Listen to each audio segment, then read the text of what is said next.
brought to you by Infinix.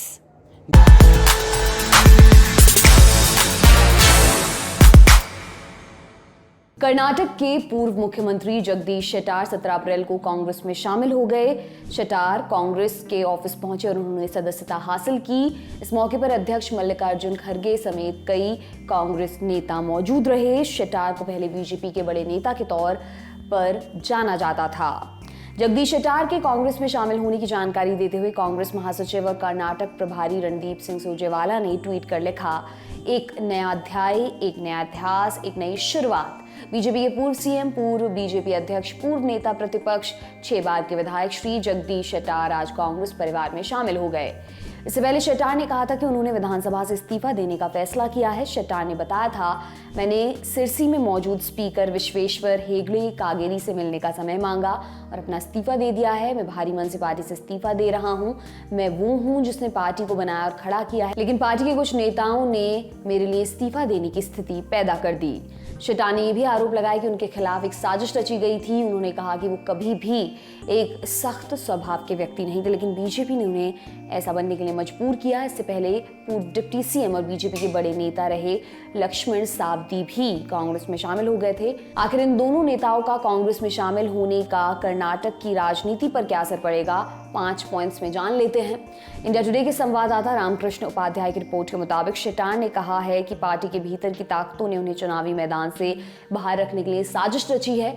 Shettar ने कम से कम 20 से 25 विधानसभा क्षेत्रों में अपने निष्कासन के बाद बीजेपी को नुकसान पहुंचाने की बात कही है। इन क्षेत्रों के लिंगायत समुदाय के बीच शेट्टार की अच्छी पहुंच है। ऐसी भी खबरें हैं कि लिंगायत समुदाय शेट्टार को निकाले जाने से नाराज है। कर्नाटक 2023 विधानसभा चुनाव में बीजेपी का केंद्रीय नेतृत्व नए चेहरों को शामिल करने पर अड़ा हुआ है।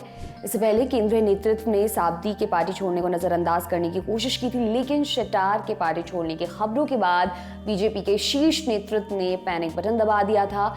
केंद्रीय मंत्री धर्मेंद्र प्रधान और प्रहलाद जोशी शेट्टार के आवास पर उनसे मिलने पहुंचे थे। इंडिया टुडे की रिपोर्ट के मुताबिक बसवराज बोम्मई ने बताया कि केंद्रीय मंत्री अमित शाह ने शेट्टार को मिलने के लिए बुलाया था। मुलाकात में शेट्टार को राज्यसभा सीट और कैबिनेट पद देने की बात हुई थी, लेकिन शेट्टार ने मना कर दिया, यानी लड़ाई केंद्रीय नेतृत्व और शेट्टार के बीच थी। शेट्टार की पार्टी छोड़ने की खबरों के बाद से मुख्यमंत्री बसवराज बोम्मई से मीडिया ने कई सवाल पूछे। मीडिया रिपोर्ट्स के मुताबिक बोम्मई के पास सवालों के ठोस जवाब नहीं थे। बोम्मई ने बताया था कि पार्टी ने जानबूझकर परिवर्तन की नीति अपनाई है, लेकिन शेट्टार चुनाव लड़ने पर अड़े हैं। यहाँ तक पार्टी ने शेट्टार को अन्य विकल्प भी पेश किए। बोम्मई ने यह भी कहा था वो अच्छी तरह जानते हैं कि स्थिति को कैसे संभालना है, लेकिन शेट्टार के कांग्रेस में शामिल होने के बाद ये साफ हो गया है कि बोम्मई स्थिति को नहीं संभाल पाए। उत्तरी कर्नाटक के 2 बड़े नेताओं के कांग्रेस में शामिल होने के बाद से कांग्रेस का खेमा खुश है, खासतौर पर कांग्रेस नेता डीके शिव कुमार और सिद्धारमैया। इंडिया टुडे की रिपोर्ट के मुताबिक साल 1990 में कांग्रेस नेता वीरेंद्र पाटिल को सीएम के पद से हटाया गया था। इस कारण कांग्रेस के लिंगायत वोट बैंक पर पकड़ कमजोर हुई थी। शेट्टार के कांग्रेस में शामिल होने के बाद कांग्रेस को पहले के मुकाबले ज्यादा लिंगायत वोट मिलने की उम्मीद है। चुनावी जानकारों के मुताबिक शेट्टार कभी ऐसे बड़े नहीं रहे जो वोटरों को प्रभावित कर सके। इंडिया टुडे की रिपोर्ट के अनुसार साल 2013 में येदियुरप्पा के बीजेपी छोड़ने के बाद बीजेपी का नेतृत्व करने की जिम्मेदारी शेट्टार पर थी, लेकिन वो बुरी तरह फेल हुए थे। बीजेपी सूत्रों के मुताबिक हुबली धारवाड़ सीट बीजेपी का मजबूत गढ़ है, इसलिए कांग्रेस उम्मीदवार के रूप में चुनाव लड़ रहे शेट्टार के लिए जीत हासिल करना आसान नहीं होगा। जगदीश शेट्टार के कांग्रेस में शामिल होने का क्या असर पड़ेगा, ये चुनाव बाद ही साफ हो पाएगा। कर्नाटक विधानसभा चुनाव में हुबली धारवाड़ सीट पर सबकी नजर जरूर रहेगी। आपके लिए तमाम जानकारी इकट्ठा की है हमारे साथी प्रशांत ने। मेरा नाम दिव्यांशी सुमराव है। देखते रहिए द लल्लन टॉप। बहुत बहुत शुक्रिया।